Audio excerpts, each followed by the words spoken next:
Hello, everybody, and welcome back to a brand new Attack On show. I'm your host, Rob E. We've got an exciting episode for you today. I cannot believe this is happening. Fans of Tiny House Nation. Okay, if we beat you, which we're gonna do, you'll deliver. But if we beat the brakes off you, everybody gets a tiny house! Wait, no! Oh, gosh! What have you done? Get ready, because we get to talk to the one and only Zack Giffin.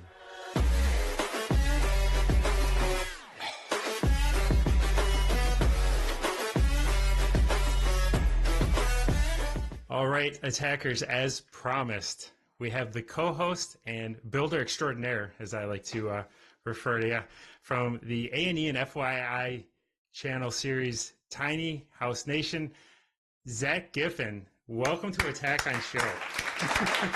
Wow, that's amazing. You got it all correct. You didn't even say Zack Giffin, and got all the network titles right.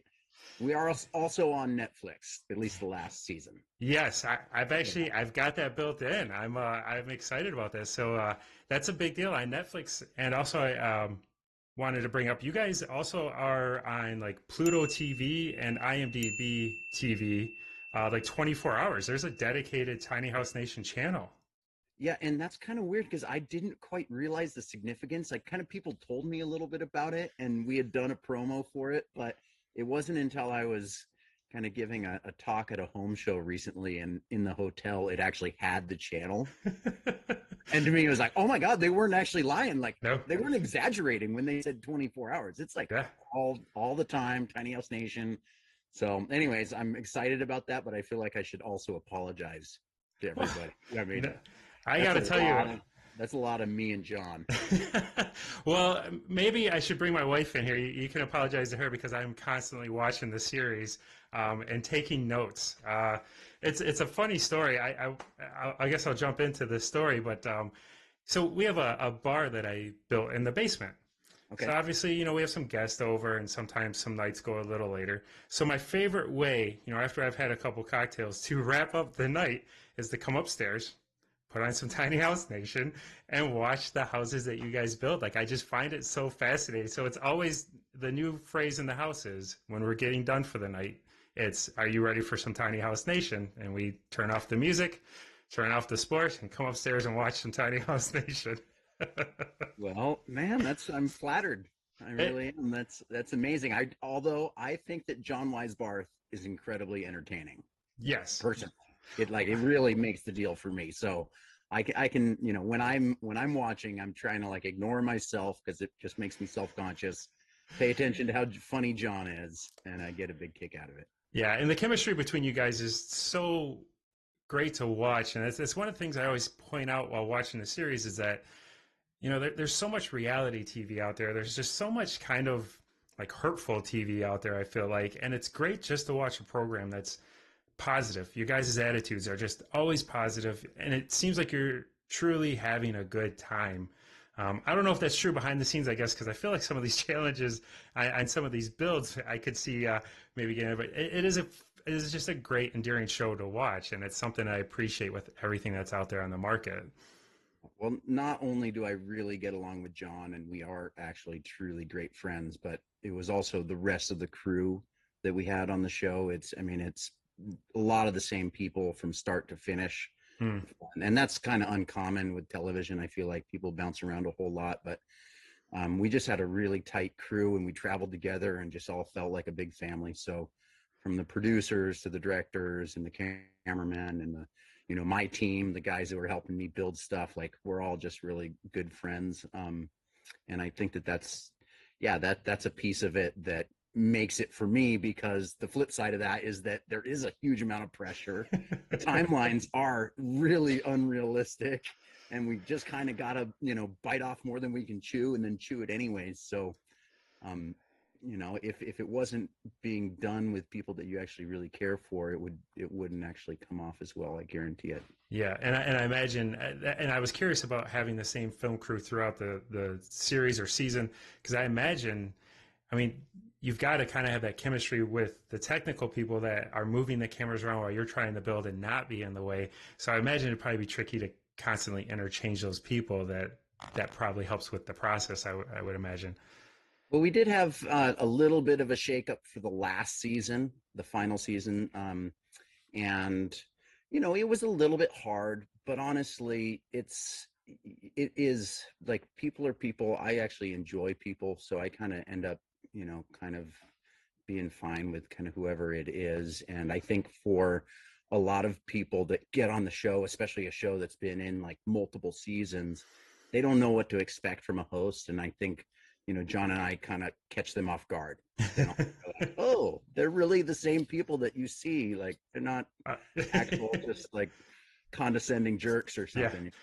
You guys don't tell them to not look at you in the eyes when they're on set and don't talk. Yeah, no, exactly. A big piece of my self-esteem comes from this kind of like intrinsic knowledge that I'm not better than any like not person, but I'm not better than any task. Like it's a part of like my personal point of pride to do whatever job is required, as kind of a team member, just so if when it's rush time, we're moving the things and we're doing all the things that just need to be done. Yeah, I think that people respond well to it. Yeah, I can imagine. And I imagine there's not too much time to stay frustrated with certain things because you just got to keep moving as well. Well, that's the truth. That's the truth. And especially, with television, it's so rapid fire that if you do have some kind of frustrations that like things didn't go perfectly one time, well, you come to the sense pretty quickly that you're going to get another opportunity, like probably the next week. So, if you want something to go differently, you don't have to fix it right in that moment. Yeah. You can kind of like just move through the process and then address it at the next episode. Yeah, and that's kind of how I usually kind of try to talk about it. Yeah. Or think about it. So I want to kind of backtrack to something you said. You said final season. Does that mean the last season that we got, or because you guys were scheduled for like a March 2020 season 6? I don't know. Did COVID involve? Is it just kind of held up, or is it? I mean, I don't want to say it's not happening, but well, unfortunately, yeah, COVID kind of came in and put the shutdown on things, and then since then, I think we haven't gotten another season ordered, and I think it's just kind of because we did 84 episodes. And so there's such a catalog. It's like, they can have a 24-hour channel of Tiny House Nation and actually fill it up because, yeah, it's we've just done a lot of episodes. And I think that the network is kind of like, as long as they're able to kind of keep an audience going with what they got, they're fine with doing that. And honestly, to me, I had been, it'd been about 5 years of just working and being on the road nearly 300 days a year. And like, the time frames aren't necessarily exactly for the reasons that we say that they are on the show, but the time frames are real in terms of it's just gangbusters go, late nights, are the norm, not just the exception. It's, we're pulling all-nighters almost every episode just to get to the reveal. So just a number of years of doing that, and it just left me really burnt out. So I needed a big break, a good break. I'm really hoping that they order another season soon, because I kind of, I love it. I got a lot of other outlets for creativity, but nothing is quite as nothing kind of spurs it quite the way that the TV show does. And what I mean by that is that I can take on other projects, but they move across. Like I just did a bus. It took me 6 months to finish this one big bus project. Right. And so with the TV show, it's just, I'm only focused on the special projects, and it's just week after week and new things every single time. And even though it's exhausting, it's also very satisfying, creatively satisfying. Oh, I can only imagine. It's interesting you say, the deadlines might not have been for the reasons shown in the show.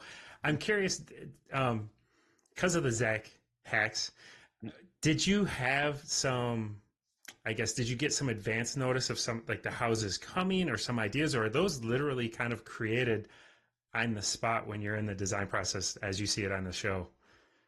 It's like every season I'd get to the end of the season and I'd, powwow with the producers about the coming season. And I'd say, all right, guys, we got to figure out a way to get me in the conversations ahead of time so I can plan these out, because what I was coming to the conclusion of is like, we are advancing in our show and the expectations are getting higher. The audience are going to want to see cooler and cooler stuff. And the only way to really do that is to get more time, more preparation, a bigger budget, or just get better at it and faster. And so, it just kind of, we kept having these conversations about, all right, I need more time. I need a bigger budget. And of course it wouldn't really happen. And so then I'd be back into the same situation as before. But, after that much practice, you do get better at it. And I think we were able to kind of keep the quality of the builds getting better and better, even though we weren't getting any more kind of heads up. And then actually in the very final season, I did actually start getting at least a phone call with the homeowners ahead of time to kind of like ask them the legitimate, like the questions that I ask on the show are exactly the questions that I ask on the phone ahead of time when I get the chance. It's like, all right, who are you? What matters to you? What do you need this home to be? Are there things that you're frightened of to ask for? Because a lot of people, they know what they want, but they just don't believe it's possible. So they don't even want to ask for it. And it's like, no, this is TV. Like, you got to shoot for the moon. And if it's not possible, we'll bring you back to Earth. But like, we can always edit if we can't. No. Yeah, like I can always say no, but like if you got some kind of crazy idea, like, man, that makes good TV. So just lay it out there and I'll tell you what's realistic or not. No, I love that. And I was going to ask, what was there a lot of challenges like that where they had these expectations where you just had to kind of say no, or was it mainly as successful as the show makes it out? I mean, I am the yes guy, right? And so this is like, if they would have conversations with producers and stuff ahead of time, there would be a whole lot of no. And like, if they'd actually like get through that firewall and then come to me, most of the time I'd be like, heck yeah, we're doing this, and I'd be getting like in the background, the eyes of the producers like, oh no, we can't afford that. That's too much liability. Like there's all these reasons. And, I'm definitely a risk taker. And it's hard as a builder to take risks. That's one of the things that a lot of people, they see what happens on the show, and then they'll like talk to a professional that's just local in their neighborhood. And it's way beyond the scope of a lot of people to kind of try to attempt to do some of the builds that I do. And it's because there is a lot of liability in construction. Like the last thing a builder wants to do is kind of have to come back and like fix something. So unless somebody's already done it ahead of them, and they know it can work, and there's like a manual of how to do it, it's very hard for people to kind of want to take those kind of risks. And for the TV show, I just understood that was a big piece of what would make it fun to watch. Yes. It's no, that is my favorite part, just seeing what you come up with the designs, because I listen, and it's interesting watching the show at some of the people who are doing this, where I watch it and say, is this right for them when you have like these big families? And I was also curious of that, did you have any of those on the show where you're like, I don't know if this is right for them? Or because I feel like a tiny house is like a new dog. Everybody wants a little puppy, but you don't quite know the commitment long term, and that's a big jump when you see this. And I was curious if you ever had those concerns on the series. I'm going to say more than you would probably expect. Yeah, I definitely had concerns about people, whether or not they really knew what they were getting into. Definitely some of the larger families that were moving into really small homes. To me, I'm kind of like, well, I don't really know if this is completely appropriate. It's doable. Obviously there's going to be like trade-offs and sacrifices, but at some point, families do need a little more space than a single guy. And like, that's one of the things as an advocate for tiny homes. It's like, yeah, I am a very big advocate for the movement, but it doesn't mean that I have to feel that like everybody needs to live tiny. Right. What I'm an advocate for is that there are certain people, like I was when I moved into a tiny home, I was a young man, I wasn't married, I loved to travel, I really, didn't have a huge amount of possessions, and so I was perfect type of demographic for moving into a tiny home. Mm-hmm. Now I'm a married man. I'm, hopefully going to be moving into having family and kids, and my need for space is a different thing now, right? Yes. And it's not like I'm betraying the tiny home movement by acknowledging that. And at some point in my life, if I do have kids and they end up going, moving on their own, and then it's just my wife and I, or God forbid I'm single again, well, my potential to move into a tiny home absolutely would be more appropriate. Right. And so, yeah, I think I'm a pretty serious realist when it comes to it. And I think that one of the biggest inhibitors to the tiny home movement just gaining in recognition, and also to the legal issues surrounding tiny homes, is this kind of question about, okay, well, is this really healthy for families to be moving into tiny homes? And I, as an advocate, I very much try to steer clear of even having that conversation, because the fact of the matter is that our population has changed so much in the last 4 or 5 decades, right? The demographics have shifted so much Mm-hmm. that what we have is a population where nearly 50% of Americans are single adults. And on the flip side, like 75% of our housing stock are built for the needs of a nuclear family, when only 27% of our population is living in households with children now, right? So there's this big misalignment between the housing stock and where it is and the functional needs of our population. So even if it's not healthy for families to move into a tiny home, that's not the point. The point is we need far more smaller homes in our housing stock just to accommodate the growth in married couples without children and single adults. Yes. And that's on both sides of like the prime family rearing times of someone's life. That's the younger people who need starter homes. That's older people that need places to downsize. And you're very knowledgeable in this, because you're also for those who don't know, the vice president. It's the Tiny Home is it Industry Association? Yes, sir. Yep. So and you guys have actually worked really hard on legislation. I think there was a big movement in San Diego that you had gotten passed, and I believe that had to do with kind of like in-laws quarters, like where people would build onto their houses, that now basically they're free to be able to put a tiny house in their property. Is that correct?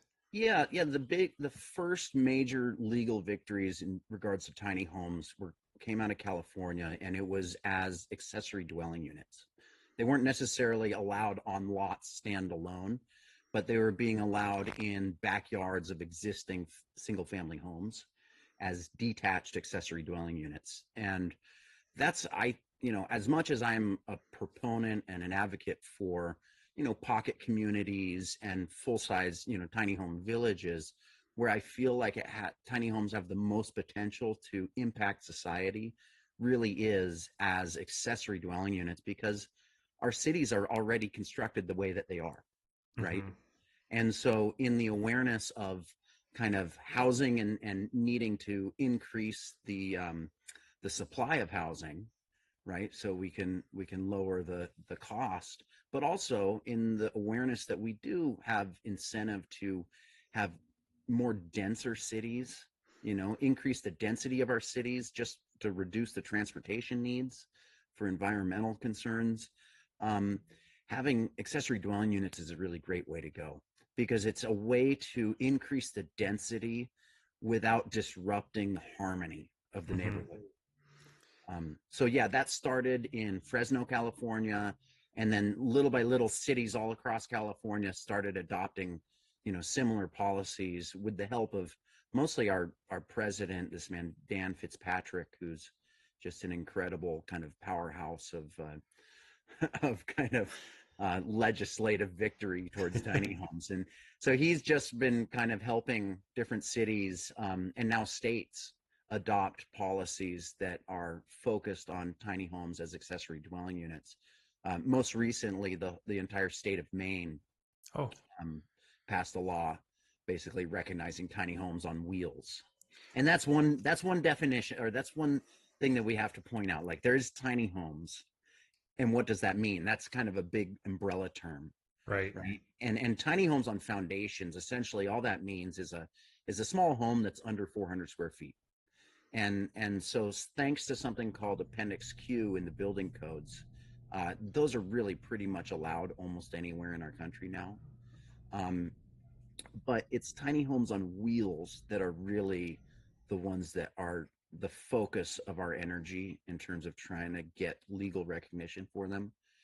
And all it really is it just whether or not the home is going to be on a permanent foundation that's affixed to a property, or whether or not we allow this home to be movable.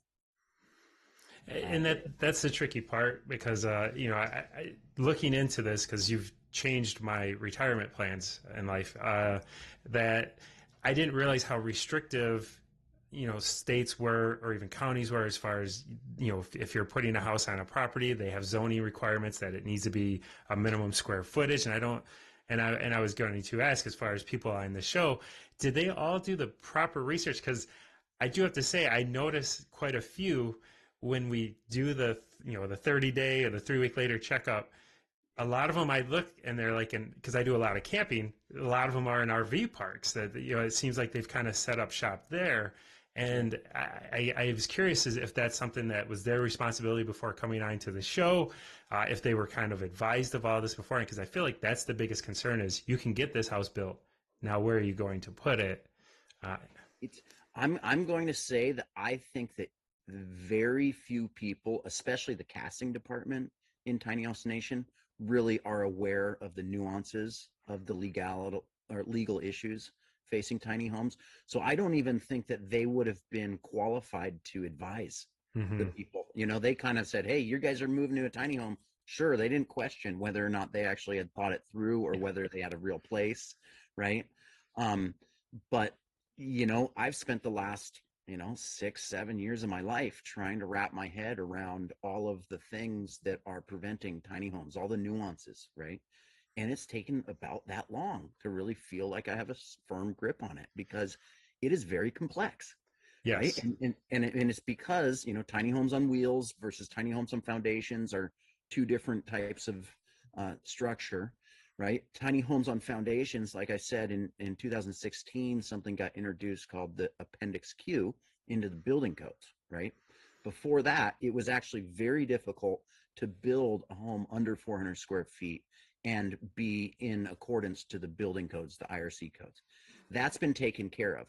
Now the real question to tiny homes on foundations is exactly what you're saying, mandatory minimums. And that's city by city, county by county. Most cities do have mandatory minimums, and those are getting repealed all over the place on the grounds of affordability and environmental efficiency. So after those mandatory minimums are getting repealed, the next real step is looking at the tiny homes on wheels. And unfortunately, there's very few places in the country where a tiny home on wheels is treated as anything other than an RV. Which RVs, there's two different types. There's your traditional RV travel trailer, and that's built to something called 1192. And then there's another type of code that you can build to 1195, and that is for something called a park model RV. Okay. And so a park model very much looks like a little house, a little tiny, right? But still, right there in the base language of the code, it says not intended for full-time habitation. So it's a structure that, even though it's built into something that really looks livable, it's just by the definition, it's not intended for it. And so most places won't recognize it. And the places that have recognized tiny homes on wheels in California, such as San Diego, what they're doing is that they're essentially taking that base code structure, the 1195, and what we're saying as an industry association is if we build to that base code, but then we exceed it and we adopt other code language that's from residential code, like insulation values that are higher, residential electric, the way residential homes do their electric and the plumbing, and we incorporate all of that into our structure. Now it is recognized as safe and healthy for full-time habitation, right? So we call it ANSI plus. It's like the 1195 is just the base structure, but you're building in excess of that, and then the cities are saying, okay, now you can do it. Well, and that, I'm always curious too. Another curiosity watching the series is you see some of these tiny homes with washing machines, the showers, the toilets, and again, me being a travel trailer camper, it's like where are they draining this if they are putting it in somebody's yard? And I'm just, is that something that the property owner needs to kind of set up through their septic, through their drain? Yeah. So basically how it works is that the homeowner is responsible for creating a temporary foundation, which it can be decided differently depending on the geography of the location, right? But essentially like a little gravel pad. And then you have to run utilities, right? So Right. you run utilities to the space, and then you use connections that are basically developed for manufactured housing. So it's no different than setting a mobile home Gotcha. in a space. But yeah, that does need to be done, safely and Right. and professionally, and it should be inspected. Did you ever, now do you guys get inspected? I guess does like the city where you build these, do they send an inspector out on like that's not shown on the series before you can do the big reveal? Well, it really depends, because there is nothing saying that you're not allowed to modify a trailer. Oh, okay. Right. So when I first built a tiny home, I was like dead set on getting it inspected. I went to the city and I said, hey, I'm building a house on this trailer. And they're like, oh, you're modifying a trailer. I'm like, well, no, I'm building a house on it. Like, you want to send an inspector? I'm like doing everything. I'm a carpenter. I think I got it all dialed, but I'd love for somebody to sign off on my work. Yeah. And they just said, no, I mean, you're allowed to modify a trailer, as long as it's, within the height and width constraints of driving down the road, as long as it doesn't exceed the weight that the trailer is rated for. Right. As long as it's got a VIN number, which comes with the trailer, and as long as the lights all work, you're essentially good to go, right? It's freedom, Wild West. But the one hiccup on that is that if you modify a trailer, you're not allowed to live in it, full time, right? Or at all? Full time, exactly. And if you make it as an RV, you do have to go through an inspection process. Right? Okay. RVIA is the industry association for the RV industry, and they do either they can inspect it or they have third parties that can do your inspection. So then you get a little sticker saying, okay, I'm an RV. And all that gets you is that now you can park it in RV parks. Huh. Right. And you have to get it plated, or just the RV plate like that. At that point, I imagine you can get it plated. Yes. The tow. So, because you built the tiny house yourself, as you mentioned, and you've traveled all over with this thing, correct? I mean, ski trips. You're a professional skier. I guess what was the inspiration early on of just saying like that had to be kind of scary at first to say I'm hitting the road and. I mean, honestly, you're tapping into kind of real life stuff, because my inspiration when I first really hit the road was that a really close friend of mine died, and I was really close to it. It was very violent. It was very traumatizing for me. I'm sorry. Yeah, and so I was just in a state of shock. I didn't feel like I had a house, but I didn't feel like I wanted to be there, because that was like the place where it all happened. So I was basically spent, the better part of, the spring and one summer kind of sleeping around on couches, and kind of like doing that until I kind of like felt like I exceeded my welcome, and then I'd like bounce to another couch and like, you kind of burn up your welcome pretty quickly. And it wasn't even that like I burned it up. It was this feeling of, you're imposing on people's lives. And so I ended up sleeping in the back of my girlfriend at the time's mother's backyard in a tent. Oh, And it was all cool. She had gone to Italy for like a big part of the summer, so it was all cool because it was like me in the tent in the backyard, totally fine. But it wasn't a dignified existence, and it was one of those kind of catalyst feelings of like, all right, life is short for one, and for two, I never want to be in the position where I don't feel like I have someplace to go. hmm I want to at least have a spot that's mine that can't be taken away. And so my solution was I bought an RV, and I bought like a 1976 Tioga motorhome, and it had like the roof was caved in. I had to redo the roof instantly. It came with like the guy had been like living in it, so he hadn't emptied out the septic tank, so I had to go empty out his septic tank for him. There was like a big learning curve, not just with the RV, but also like with the mechanics of the engine because it hmm ran. And I ended up, I knew I had that dream to really pursue skiing.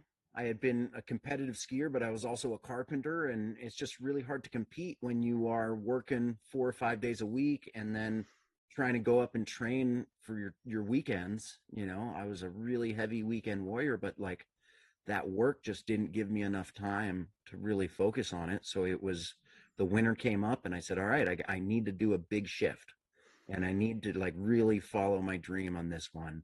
And so getting the motorhome was kind of my ticket to ride, because I took a job in Washington State at the Mount Baker ski area, and it paid minimum wage and was, not enough hours to survive on. And I didn't have a place to live. So having that motorhome was what gave me the courage to go through with that. And that was a big catalyst in my life that, really looking back on it, led me into just a lot of just profoundly gratifying experiences. I can imagine. The life experiences just have to be amazing, and the memories got to be pretty grand. And it is amazing to hear. So, what inspired? Because I don't know the full history of tiny houses. Like, what inspired? What made you think I'm gonna get a trailer and I'm building a house on this? Okay, well, basically, since getting the RV, I had kind of bounced around. I'd lived in a really small cabin with a lot of people and a lot of animals. I had, then I sold my RV because it was just such an eyesore. Nobody wanted it around. And then I got a van. Was it like the Uncle Eddie showing up at Griswold's house at Christmas with the RV in the driveway? Yeah, except for I had done it really nice on the inside, right? Okay. All like new wood floors and oak cabinets, and like it was really beautiful on the inside, but it was like so ugly on the outside that like nobody wouldn't care to come in and check. They're like, yeah, sure, Zach. I bet it's real nice in there. So, but that was just an experience that I had with stigma, of like, hey, there's nothing wrong with me, but like nobody wants my RV around. And it was because of like the stigma that follows it around. And, and so I, later on, I ended up getting a van, and I put a wood stove in my van. And so I was a pretty heavy duty van lifer, like back in like '06, '07. And that was great because it was a lot more incognito. I could roll around, but it just, it's just easier to go get groceries. There's a lot of good reasons. Like that was really minimalist, Yeah. But later on, I was looking at a way, because I'd kind of been getting a little more traction on my ski things, and I had a couple sponsors, and I was trying to put together a project with one of my sponsors, Outdoor Research. And I was thinking about, all right, how am I going to go and do the travel, right? Because it was about going from place to place and hooking up with locals and documenting it. And I was thinking, all right, well, how am I gonna like do the travel?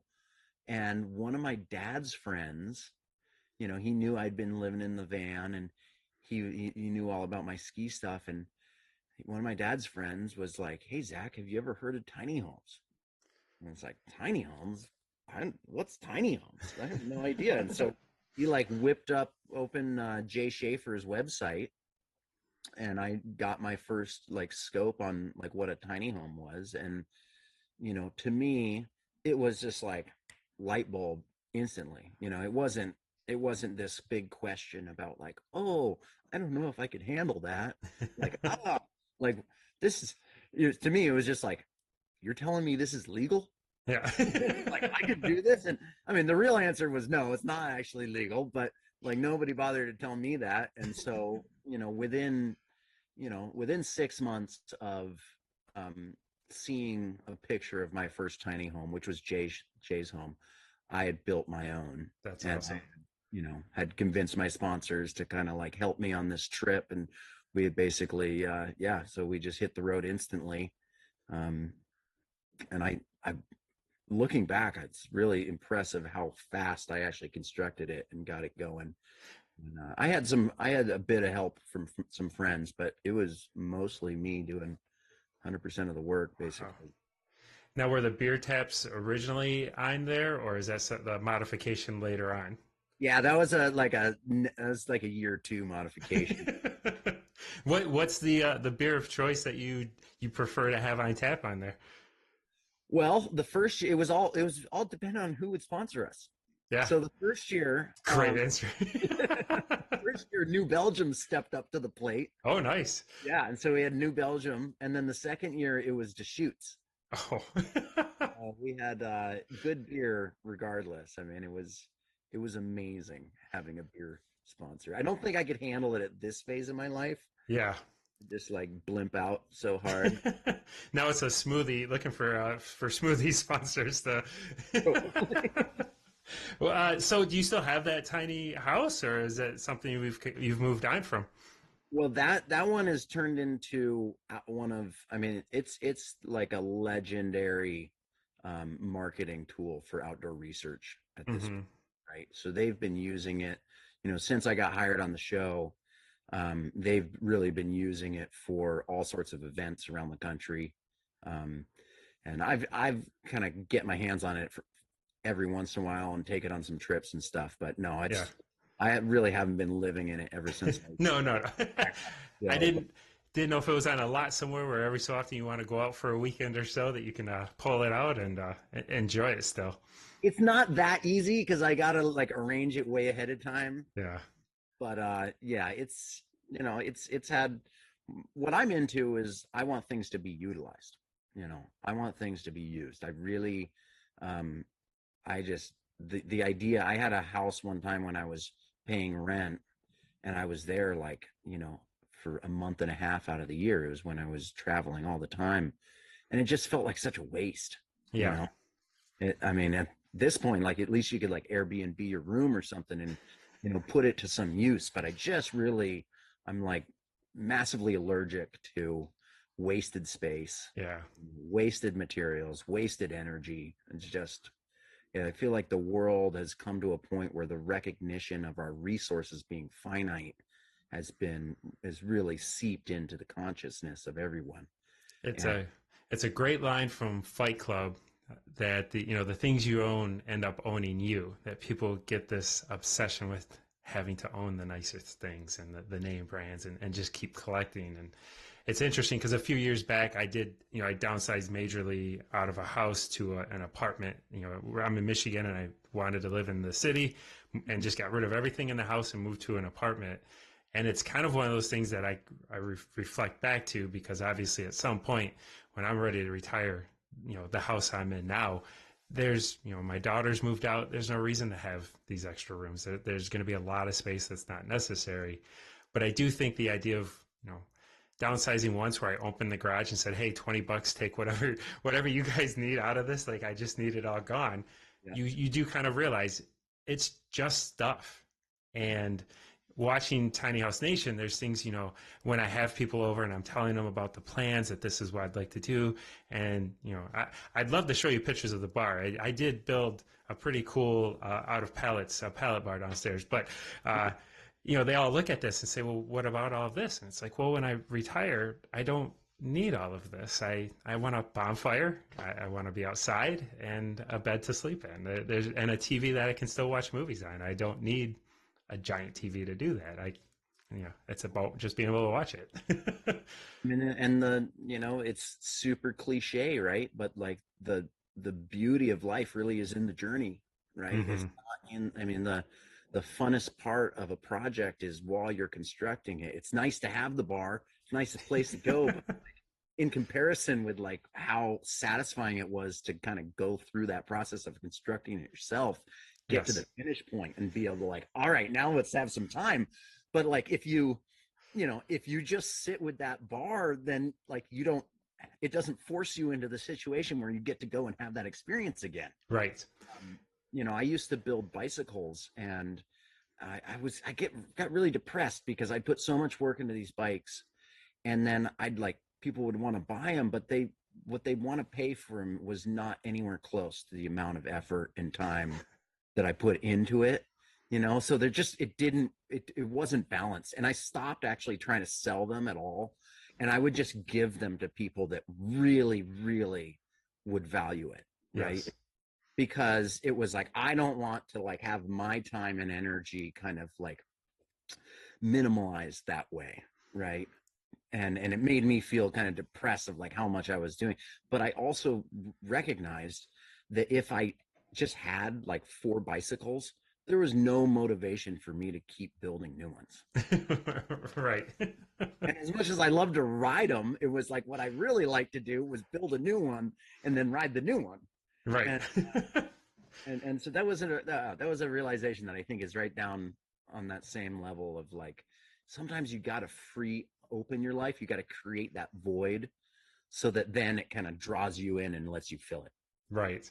No, and you're exactly right on the adventure and just not being afraid to do different things. And that's something I definitely respect out of seeing everything that you've been in. And now talking about cycling, I now understand the episode where they had the bike and John didn't want you to ride it on the dirt because it was such a lightweight performance bike with the professional bikers. Yeah. Kind of pivoting back real quick, I don't want to take up too much more of your time. I did have a couple quick questions on this show. I wanted to know is is there a particular tiny house that is your favorite that you were able to do on the series? And if so, which one or I guess a couple that you recall that stand out as your favorite? Well, I always think of Asha's house as just about my favorite. And it wasn't because it was the tiniest home or anything it was that Asha's house is the music house, I think they called it. And with the amplifier, one like the half was an amplified tiny home, right? Yes. And the reason that it was my favorite was because I, for a long time, had been wanting to do a home that was part on a foundation, part on a trailer. Because everybody's kind of like, well, what should I do? A foundation or a trailer? Like, I want a trailer, but I want it, and it's like, it kind of is one of those things. It's like, it's so obvious. It's like, people have RVs all the time, but when they bring the RV back, it's just this, chunk of investment that doesn't actually function unless like a guest comes and then they can stay in the RV or something, but having an RV essentially that ties into your home, that's built, that looks like it fits into your home, and functions as part of the home, just seems like a great use of resources, right? That is an amazing house. In fact, it's funny because I was just showing a friend at work that the reveal on that tiny house where, it was amazing to have the speakers on the outside and the deck where they could perform outside if they wanted to, but yet take the studio somewhere and perform, and everything is right there. I mean, that was just genius, build on that. But it is amazing. I mean, do you find it tricky as each season goes of just having to come up with something new, or does that excite you each time? It's very exciting. I mean, it's the funnest part of the whole thing. And I never will like see something online. Like, people always send me stuff from like, Pinterest and stuff. And it's like, once I see that somebody else has done it, I'm not going to do it. I'm not here to like steal other people's ideas and then put it on TV and like claim credit for it. Right. And I just want things to be original. And when I first started the show, I kind of had a little bit of like a catalog of ideas in my head, right? And we started doing episodes, and I'm starting to like break them out, like, okay. And then I got a little bit anxious. I got some anxiety come like, you know midway through the second season of like, oh wow, I feel like we're on a roll here. I haven't Hmm. messed it up yet, but I'm worried how long I can keep this up. Right. I'm like, 14 houses in, like, can I do this every episode? And I started getting anxiety about it. And then, like, by the end of the second season, first start of the third season, it was just like, you know what? There's no point in getting anxious about this, right? All you can do is trust that you have a certain amount of skills and that you're just going to apply them to whatever it is, and then hope for the best. And as long as you put in the effort and give it all you got, um, you usually end up impressing yourself. Yes. And I imagine I would think along the way, there's got to be at some points you think of an idea that's just not necessarily fit for this home. So I imagine in that creative process of just constantly, well, let's put that one on the back burner for now and find the right house that'll fit in. Totally. And I think it's very much like being a musician, um, if that makes sense, where like Hmm. musicians will have their riffs. Like people will do little riffs, and you'll have a riff, and you kind of train your fingers at it. Like my little solutions in terms of how to make things fold and lock and things like that. Those are like my little riffs. And then when somebody comes to me with a tune, which is essentially like their home and their challenge, I'm able to kind of like get on board with what the tune is, and then kind of got my bag of tricks. Yeah. I can bring out my little bag of tricks and I apply it to their tune. So I'm not always like doing brand new concepts. I'm more just like taking my little bag of tricks and I'm applying it to their Tweaking them. Yeah. yeah, their new thing. So yeah, I'm not always like creating inventions, but every once in a while I have stumbled upon some things that kind of I'm like, oh wow, Yeah. that's really pretty much there. Like I think about what I do as just like constant prototypes. Hmm. People ask me if I can do a book of my designs and my furniture and whatnot, and the truth is that I would have to rebuild every single project before I was comfortable with putting any kind of design in a book, because the first time you do it, it's just a prototype. Right. And you get to the end of it and you're 100% going to look at it and realize there's things you could have done better. Um, Yes, I do like film for fun, and yes, it's the same thing with like editing and process. I could never edit the same thing the same twice, yeah. and then to tell somebody or to go back and say what I did. Once you get so far into the process, you're like, I'm here now. I sometimes forget how I got here, but this is where we're at.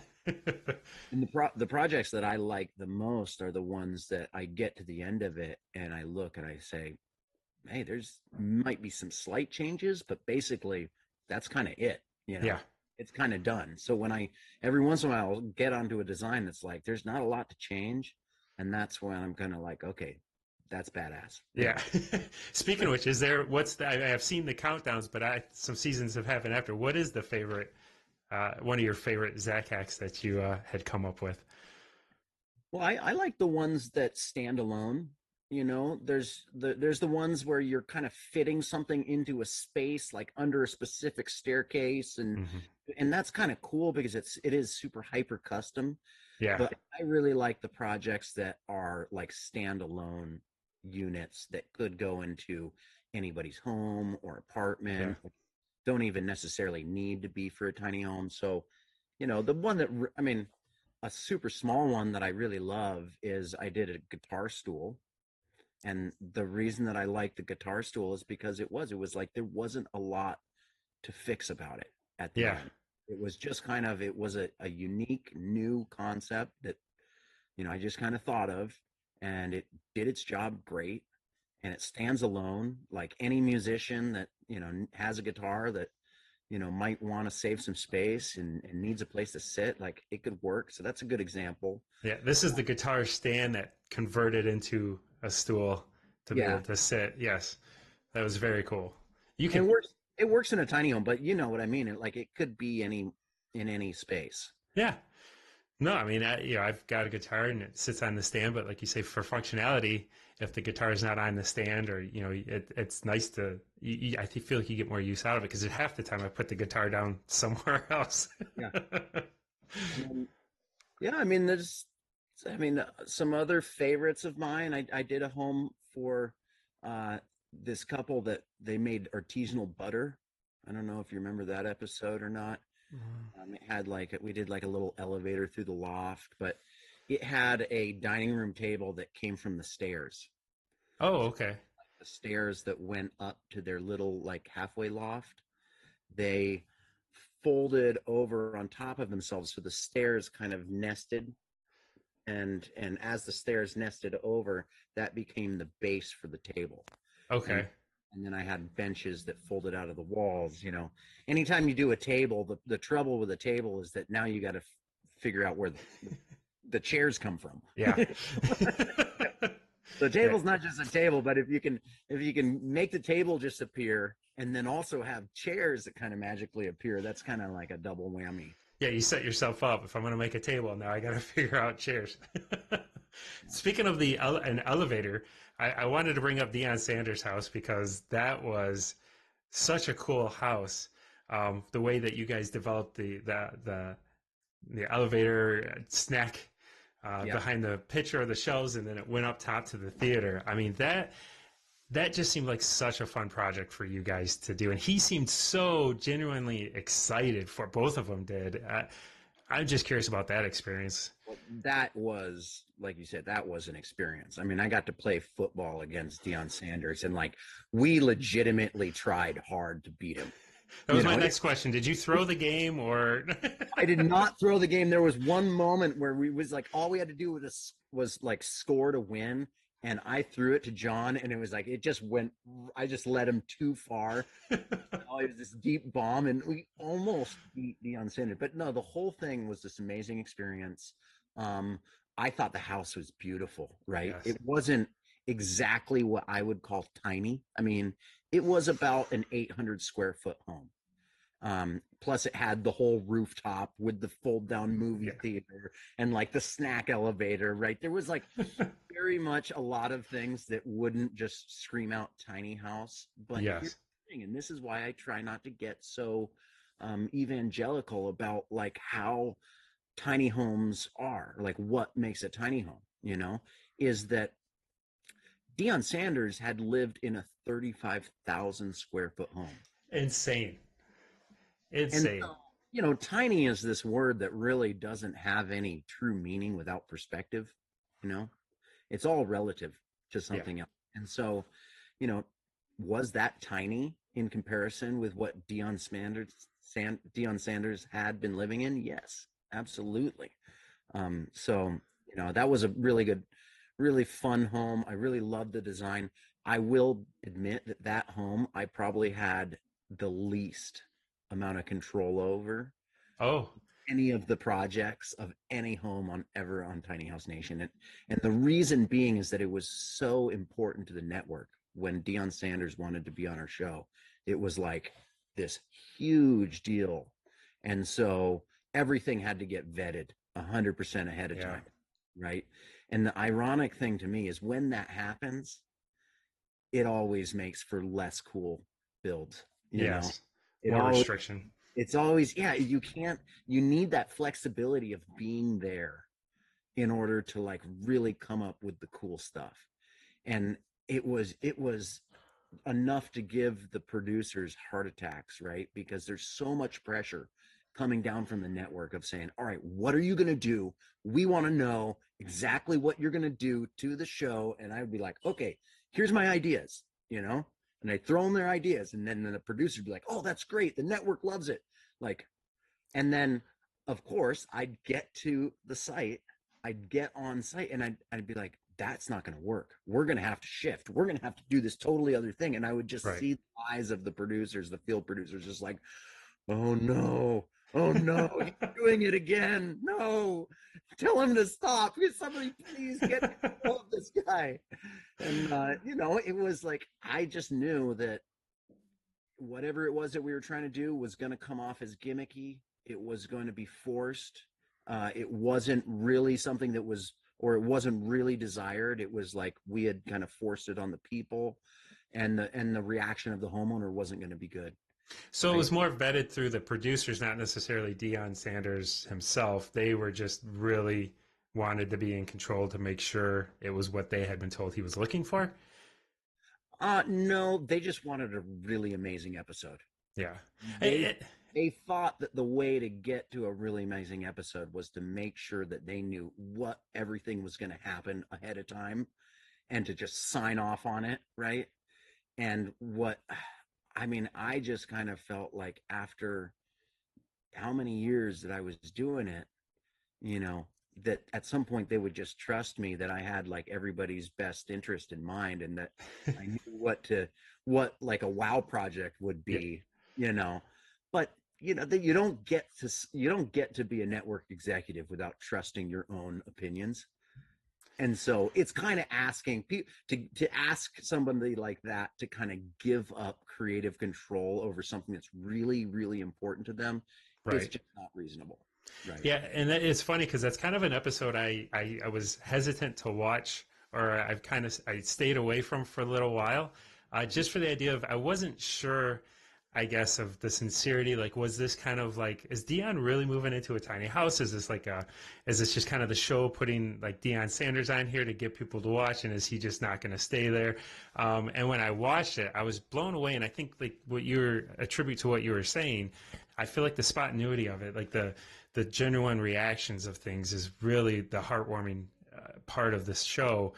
And, his excitement throughout it was just totally sincere. I mean, I was bought in the minute I started listening to him talk, like he really wants this. And it was such an endearing episode of just seeing how excited they are about this. And I think the truth of the story is that he did plan on getting into the tiny home and then building a bigger home over Mm-hmm. time, right? And I'm sure that he's probably gone through with that. But what I do know from the builder, because I'm good friends with the builder, this man Justin, and he was like, yeah, Dion ended up like really loving the home, right? And so I don't think he's still in it, but he ended up spending a year, two, three living in that home as his main base, which Wow. I don't think that anybody really expected. They thought it would be kind of like, all right, this is going to be a super temporary thing. I think he actually really did enjoy it, Oh, and had some real privacy in his life, which is something that he didn't necessarily have. yeah, which that was interesting to see. In a house as big as he was in, no privacy still. Zach, I can't thank you enough for spending the hour here with me and chatting about the show and hearing about your life. You're an inspiration, and it's fun to watch. I am truly hopeful, fingers, toes, everything's crossed that we get a season 6 of Tiny House Nation.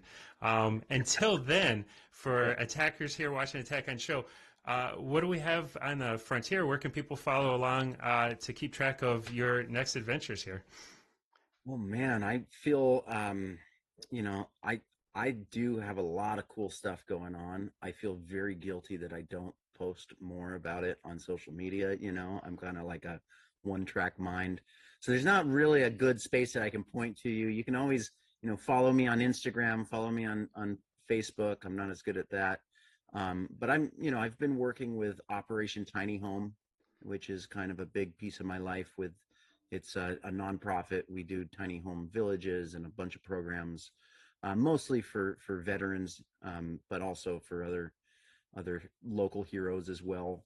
And That's so that's amazing. nonprofit work I'm a part of. And then the last couple of years, I've really been kind of taking charge and trying to work as hard as I can with the Tiny Home Industry Association. And that work is essentially just talking with legislators, talking with anybody who is trying to legalize tiny homes, show them the different examples of how it's been done in other places, really talk to the reasons why tiny homes can help society, and just kind of spread the word on that level.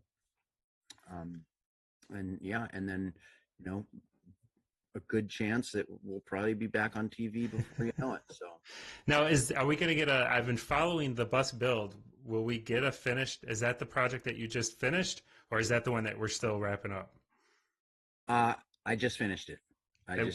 All right, I'm going to keep an eye on Instagram because I really want to see the finished product here. This has been fun to follow along. So yeah, I know this is a good example of me like starting off really good in terms of showcasing little parts and like the process, and then like you get into it and the deadlines are starting to come, and I just didn't have time. I don't have time for it. You know. Shall we go inside?